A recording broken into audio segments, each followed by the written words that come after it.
Hello, my dear students of 10th Standard English Medium, and welcome back to my online class of English. Once again, I hope that you are doing well with your family. Okay, and this lecture we are going to study the new chapter of English.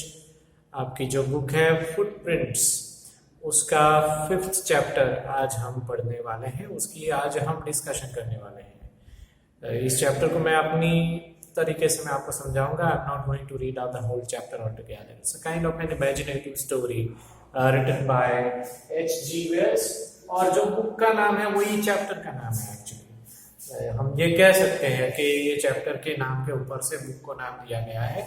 Name of the chapter obviously is chapter number 5, Footprints Without Feet, which has been written by H.G. Wells. H.G. Wells was a very famous writer of writing the scientific fictions.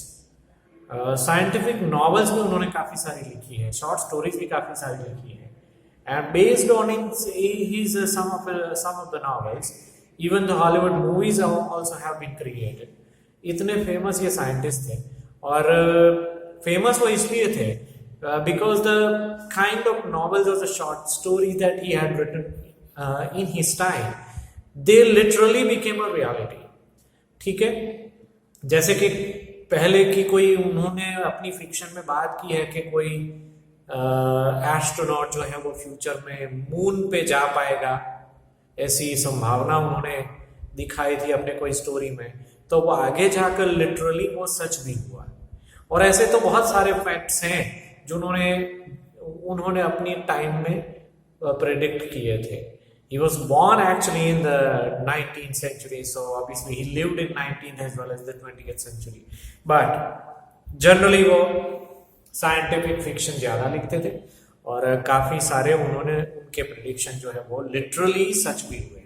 And therefore, because of that reason, he got an immense popularity among the readers. ठीक है, और काफ़ी उनकी novels में से movies भी बन चुके हैं हॉलीवुड के। ज़्यादा जानकारी उनके बारे में आपको H.G. वेल्स के बारे में इंटरनेट पे मिल सकती है। But here on we are going to discuss, let's have a discussion about this short story, imaginative story, footprints without feet. अब उसकी चर्चा करने से पहले एक छोटा सा डिस्कशन साइंटिफिक इन्वेंशन के बारे में, डिस्कवरी के बारे में होना ज़रूरी है। ठीक है, आप भी कई बार ऐसा सोचते होंगे कि सम ऑफ द साइंटिफिक डिस्कवरीज और इन्वेंशंस आर लाइक मैजिक। बहुत उपयोगी होता है दुनिया के लिए साइंटिफिक डिस्कवरी का होना, क्योंकि उससे क्या है कि लाइफ में कंफर्ट का लेवल जो है वो बढ़ जाता है। In case if we talk about the past scientific discoveries like the invention of light bulb for example, discovery of railway transportation, ठीक है, और बहुत पुराने जमाने की अगर हम बात करें तो discovery of wheel and fire, these are some of the major inventions because of which there has been drastic change on positive side in the human lives. हमारे जीवन में काफ़ी अच्छे पॉजिटिव चेंजेस आए हैं कुछ साइंटिफिक डिस्कवरीज की वजह से। We can also say that there are some other scientific discoveries which have caused a lot of harm also to human lives. हालांकि उसको अच्छा इंटेंशन के साथ बनाया गया था, but unfortunately the human beings made a wrong usage of those discoveries, and as a result of that it caused a large scale destruction on our lives, on our planet. For example, Albert Einstein ने जो एक formula की रचना की थी, E=mc², जिसके बारे में आप पढ़े ही होंगे या तो फिर पढ़ोगे साइंस स्ट्रीम अगर आपने लिया है तो बाद में, ठीक है। तो E=mc² was kind of relevant formula in order to produce the mass electricity. इसी पर्पज से उन्होंने ये फॉर्मूला ढूंढा था कि मास इलेक्ट्रिसिटी किस तरह से प्रोड्यूस की जा सकती है और उसको पूरे शहर में, सभी गांव में किस तरह से पहुंचाई जा सकती है। उसी फॉर्मूला के आधार पर आज हम इलेक्ट्रिसिटी प्रोड्यूस करते हैं और सभी जगह पे पहुंचाते हैं। But at the time when it was invented in the year 1905, precisely at that time it was invented. Okay, तो इलेक्ट्रिसिटी प्रोड्यूस करने के लिए तो उसका उपयोग हुआ ही बाद में, बट देन आफ्टर लाइक उसका बहुत ही भयानक उपयोग हुआ एटम बॉम्ब बनाने के लिए. और अनफॉर्चुनेटली सेकेंड वर्ल्ड वॉर में एटम बॉम्ब का उपयोग भी हुआ, जिससे बहुत लार्ज स्केल डिस्ट्रक्शन हुआ. आप 9th स्टैंडर्ड में ये चैप्टर पढ़ ही चुके हो एसएस में कि एटम बॉम्ब 2 बड़े बड़े शहरों में गिराए गए अमेरिका के द्वारा, जापान के 2 बड़े शहरों में, हिरोशिमा और नागासाकी 1945 में. That was the first experiment of using the atom bomb directly. उसका ऐसे वॉर में, वर्ल्ड वॉर जैसी बड़ी घटना में उसका उपयोग किया गया. And according to the rough estimate more than 1 lakh people lost their lives immediately, and so many people even in the succeeding generations also suffered from the radiation caused by the atom bomb attacks. 5-6 generation तक उसकी radiation का असर जो है वो हुआ. Japan की जो जनरेशन है उनकी मैं बात कर रहा हूँ यहाँ पे. तो कहने का मतलब ये है कि कुछ साइंटिफिक इन्वेंशन जो है वो बहुत खतरनाक होती है अगर उसका गलत उपयोग किया जाए तो, लेकिन अगर उसका सही उपयोग किया जाए तो that can be very very beneficial to the mankind. इस चैप्टर में जो साइंटिफिक डिस्कवरी का बात किया गया है वो एक मैजिक जैसा है, जो आपने शायद देखा होगा तो फिल्मों में ही देखा होगा. इन case if you might have seen this movie mister India, जो कुछ सालों पहले, काफी सालों पहले एक्चुअली बना था. बॉलीवुड का हिंदी मूवी है मिस्टर इंडिया, जिसमें अनिल कपूर थे. तो वो मिस्टर इंडिया है, उसमें एक साइंटिस्ट ऐसा डिस्कवरी करता है जिसकी बदौलत इंसान पूरा का पूरा गायब हो जाता है. The person becomes totally invisible. Okay, अगर उसको विजुअलाइज करना है तो उसके लिए कोई एक पर्टिकुलर प्रॉपर मेथड की जरूरत पड़ती है. उस मूवी में ऐसा दिखाया है कि in case if you try to locate him by watching through glass of a particular colour, then only you can see him, otherwise you cannot see him, he is totally invisible. That way वो movie का theory है. Okay, but as far as the theory which has been presented in this chapter, तो उसमें Griffin नाम का एक scientist है. वो एक ऐसे डिस्कवरी करता है जिससे पूरा का पूरा इंसान जो है वो गायब हो सकता है, इनविजिबल हो सकता है. ओके, और सबसे अनफॉर्चुनेट फैक्ट ये है कि ये साइंटिस्ट जो है वो थोड़ा लॉलेस पर्सन है. rather than making a good use of this discovery, he has decided to make a wrong usage of it. ठीक है, उस डिस्कवरी का मानव के उपयोग में लाइक एक सही उपयोग करने की बजाय वो उसका एक गलत उपयोग कर लेता है. वो अकेला रहता है कहीं पे. Okay, and in the beginning of the story it has been mentioned that 2 of the boys who were living in London, the city of London. इस स्टोरी का बैकग्राउंड जो है वो इंग्लैंड का है ऑब्वियसली. तो इंग्लैंड का जो मेन शहर है लंदन, वहां पे 2 लड़के ऐसे होते हैं, उनको फुटप्रिंट्स दिखाई देते हैं जमीन के ऊपर. ओके, कि वो फुटप्रिंट्स जमीन के ऊपर पड़ रहे हैं. ओके, लेकिन इंसान नहीं दिखाई दे रहा है. Okay, so apparently they decided to follow those footprints, कि कभी ना कभी कोई इंसान जो है वो, उनको नहीं पता चलता इमीडिएटली कि किसके फुटप्रिंट्स हो सकते हैं, लेकिन जिसके भी होंगे वो कभी ना कभी दिखाई जरूर देंगे. तो ये दोनों लड़के उसका पीछा करते हैं, but then these footprints got vanish, और ऑलरेडी इंसान तो दिखाई दे नहीं रहा था, तो वो उसको लोकेट नहीं कर पाते. तो apparently these footprints belong to Griffin. ठीक है, जो अपने हाउस ओनर के साथ, जिसके घर पे रहता था, ठीक है, उसके साथ झगड़ा करके वहां से भागा है. ठीक है, अकेला रहता है. So like in this situation he was living a kind of wandering life. ठीक है, उसको घर से बाहर निकाल दिया गया है उसके घर मालिक के साथ झगड़ा होने की वजह से. And that was the reason why he was now looking for a new place to live in or to hide himself. लेकिन तब तक उसको पैसे की भी जरूरत है, जगह की तो जरूरत है ही, but at the same time he was looking for some money also. He was looking to get some belongings also. Okay, so immediately ऐसे बाहर निकलता है तो बाय मिस्टेक उसके पैर जो है वो मड पे, कीचड़ में गिर जाते हैं और इसी की वजह से ये फुटप्रिंट्स पड़ते हैं और ये दोनों लड़कों को दिखाई देते हैं उसके फुटप्रिंट्स। बट देन आफ्टर कुछ टाइम के बाद वो फुटप्रिंट्स भी गायब हो जाते हैं, लड़के उसको नहीं पकड़ पाते। सो उसको सबसे पहले तो खाना पीना, कपड़े वगैरह वो सब चाहिए, and there as a result of that he made an entry into a store.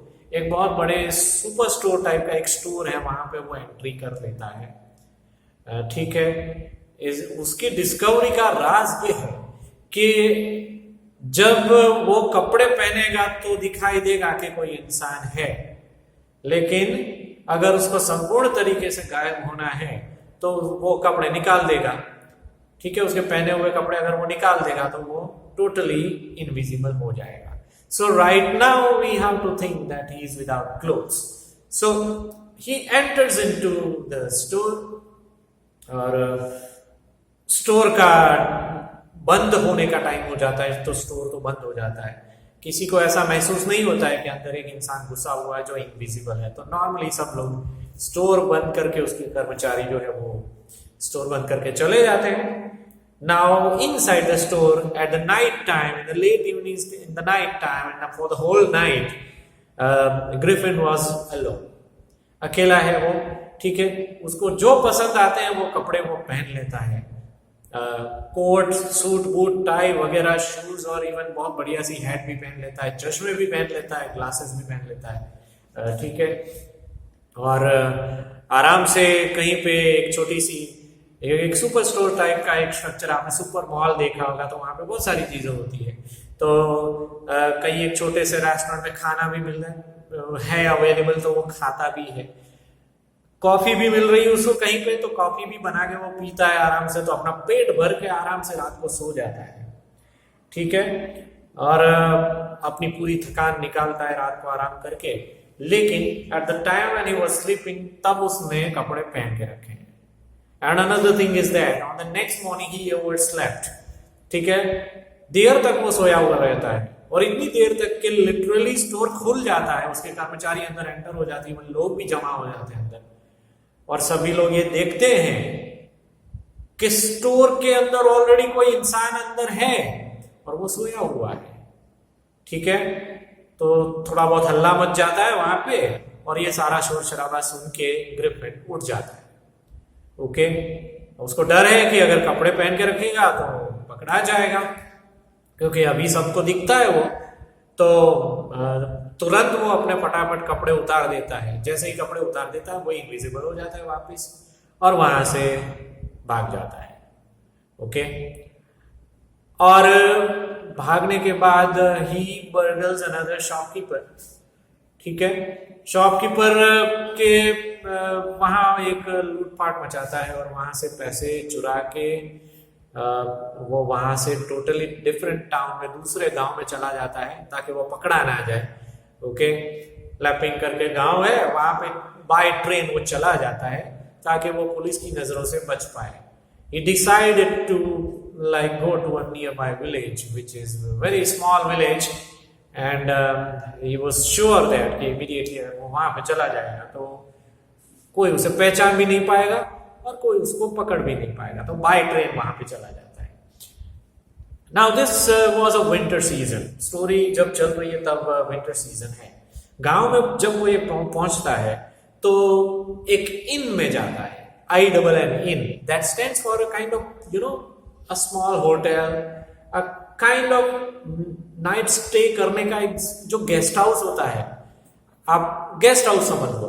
तो गेस्ट हाउस जो है वहां पे वो पहुंच जाता है, जिसके ओनर है Mrs hall, mister and Mrs hall. उनके पास से ये परमिशन मांग लेता है कि आपकी होटल में, आपके गेस्ट हाउस में मुझे थोड़ा टाइम रहना है। ठीक है, अब अपना भेष बदलने के लिए उसने पहले से कुछ इंतजाम करके रखे।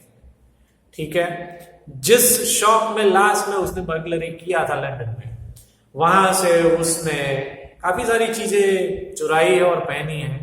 Okay, he let's say for example वो सनग्लास बड़े से पहने हुए हैं और हैट भी लगाई है, कपड़े भी पहने हैं, और he was having a kind of bushy whiskers on his face and he had some bandages stuck on his face, ताकि वो एक ऐसा बता सके कि उसको इंजरी हुआ है। तो वही बात इनको भी बताता है मिसेस हॉल को कि मुझे एक्चुअली रास्ते में एक्सीडेंट जैसा हुआ है, इंजरी हुआ है, तो मैं ये चाहता हूं कि कोई मुझे डिस्टर्ब ना करे।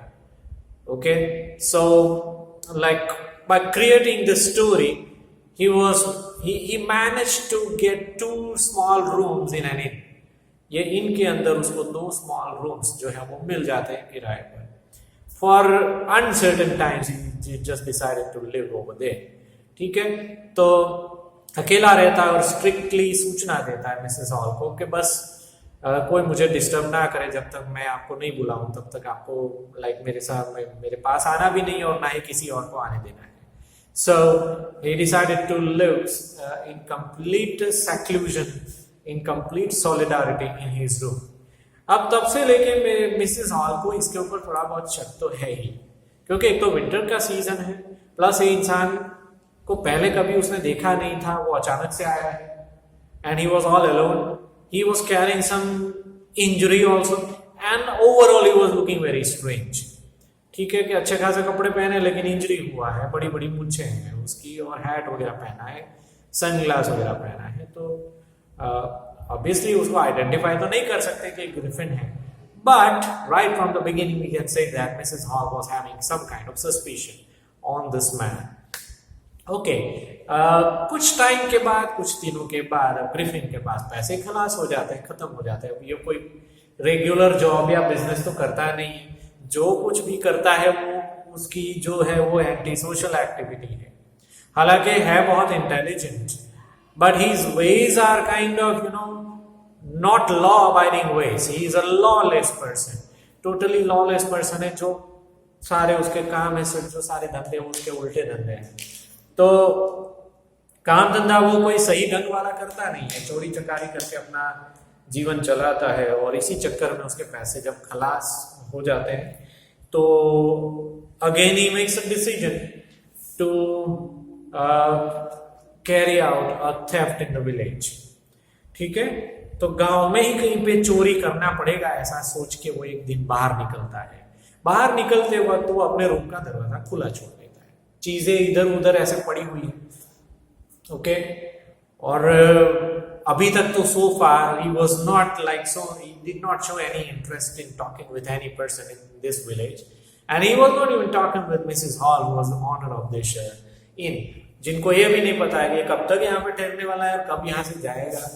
जब तक यहाँ पे ठहर रहा है वहाँ का जो डेली रेंट है वो उसको देता रहता है।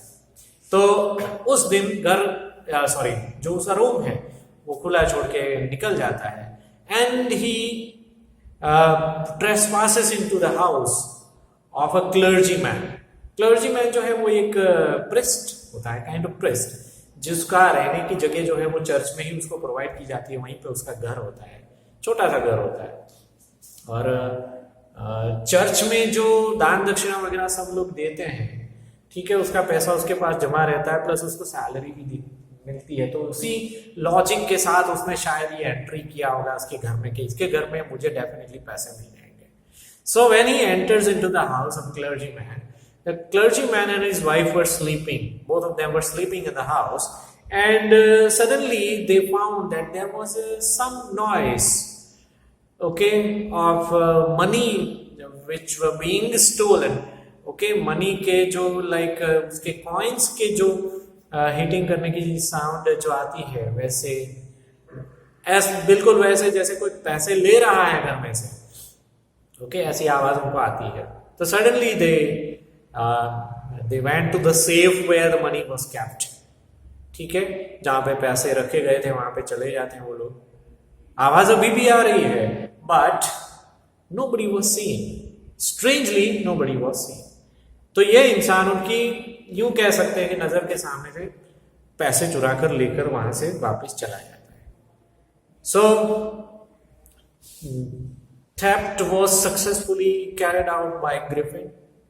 चोरी हो जाती है लेकिन ये क्लर्जीमैन और उसकी वाइफ कुछ कर नहीं सकते। Obviously clergyman reports the theft to a nearby police station. ठीक है, तो पुलिस स्टेशन का इंचार्ज जो है इस गांव का, उसका नाम है मिस्टर जेफर्स। वहां पे जाके वो कंप्लेन लिखा था कि मेरे घर में इस तरह से चोरी हुई, लेकिन हमें अनफॉर्चुनेटली कोई दिखा नहीं। हालांकि आवाज जरूर आती थी कि चोर है, कुछ ले जा रहा है, लेकिन पता नहीं क्यों strangely nothing could be seen, कुछ भी हमें नहीं दिखा। तो चोरी की कंप्लेन जो है वो लिखाता है। तो फटाफट, क्योंकि गांव छोटा सा गांव है, वहां पे चोरी हुई है और वो भी क्लर्जीमैन के घर पे चोरी हुई है, तो ये बात फटाफट फैल जाती है। अब उसी दिन ग्रिफिन, क्योंकि इनमें से वो गायब था, तो मिसेस हॉल को भी सीधा शक ग्रिफिन के ऊपर ही जाता है। ठीक है, कि ये पहले से स्ट्रेंज तरीके से बिहेव कर रहा है, सुबह से इनमें से चला गया है और दरवाजा खुला छोड़ के चला गया है। ठीक है, at the time when they got suspicious, जैसे ही उनको न्यूज मिलती है कि चोरी हुआ है गांव में, और तो ग्रिफिन को ढूंढने के लिए वो वहां पे चला, वो मिसेस हॉल और उसके हस्बैंड के साथ चली जाती है उसके रूम में पूछताछ करने के लिए, because at last they wanted to get rid with him, and in case if he was the culprit in the theft, they also wanted to report him to the police. ठीक है, तो उसके पास से क्लैरिफिकेशन लेने के लिए वो room में जाते हैं, जो कि रूम ऑलरेडी खुला है। थोड़ा सा छानबीन करने के बाद उनको ये जब कन्विंस हो जाता है कि रूम में कोई नहीं है, तो वो रूम में एंटर होते हैं, लेकिन उनको नहीं पता होता है कि रूम में ऑलरेडी कोई है। The only thing was that he was invisible. Okay, लेकिन कोई ऐसा इमेजिनेशन भी सपने में भी नहीं सोचेगा कि रूम में कोई है और वो इनविजिबल है। ऐसा तो स्टोरीज में देखने को मिलता है, ऐसा कोई उनके दिमाग में ऐसा आता नहीं है। ओके, तो रूम में जाने के बाद a series of strange incidents occurred, कि कुछ चीजें, let's say for example, bed के ऊपर हेड रखी गई है ग्रिफिन की, वो अपने आप ऊपर उठती है, ठीक है, और अपनी आप एक जगह पे जाके अरेंज हो जाती है। तो ये सारी बातें, ये सारी चीजें जो है मिसेस हॉल्स के हस्बैंड देख रहे हैं, चौंक जाते हैं इस सब चीजें। ज्यादा वो सोचे उसके पहले चेयर जो है वो मूवमेंट करने लगती है, and the chair attacked on Mrs hall and her husband. ठीक है, चेयर ऊपर उठ के उसके सामने, जैसे हॉरर फिल्मों में देखने को मिलता है, वैसा सीन यहाँ पे हो जाता है, और मिसेस हॉल के ऊपर चेयर अटैक करती है। कुछ ऐसा माहौल हो जाता है जहां पे मिसेस हॉल और उसके हस्बैंड को ऐसा रियलाइज होता है that the furniture inside the room was attacking them. Okay, कि रूम का फर्नीचर जो है उनके ऊपर अटैक कर रहा है, और फटाफट वो like they were very horrified and terrified, they ran out of in frenzy, they ran out of the room. Okay, यहां तक कि इतना घबरा जाते हैं कि Mrs hall literally fell down on the stairs. बहुत मुश्किल से वो बचती है, सीढ़ियों पे गिरने जैसी उनकी हालत हो जाती है, और उनको ये विश्वास हो जाता है कि उनके रूम में कुछ हॉन्टिंग स्पिरिट्स हैं। ठीक है, वो स्पिरिट्स, किसी की आत्मा जो है वो भटक रही है रूम में, और ऐसी फर्नीचर जो है वो अपने आप हिल रहा है, और इस बात को पुलिस को बताना जरूरी है। तो उसी दिन, जिस दिन चोरी के बारे में पुलिस स्टेशन में जो कंप्लेन हुई थी, उसी दिन ये लोग भी रिपोर्ट करते हैं कि उनके रूम में कुछ स्ट्रेंज इंसिडेंट्स कुछ इस तरह से हो रहे हैं, जिनसे उनको ऐसा लगता है कि किसी का स्पिरिट या है, तो पुलिस उसकी छानबीन करे तो अच्छा है।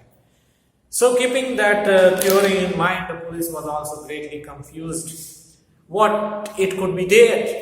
Okay, तो ऐसा सोच के पुलिस के जो इंचार्ज है, गांव के पुलिस स्टेशन के जो इंचार्ज है मिस्टर जेफर्स, वो वहां पे आ जाते हैं।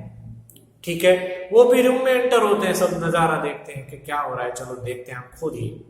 ओके, और mister and Mrs. Hall were also present this time with Mr. Jeffers, इस बार भी वो देखना चाहते हैं कि चलो देखते हैं क्या होता है, हालांकि घबराए हुए बहुत हैं।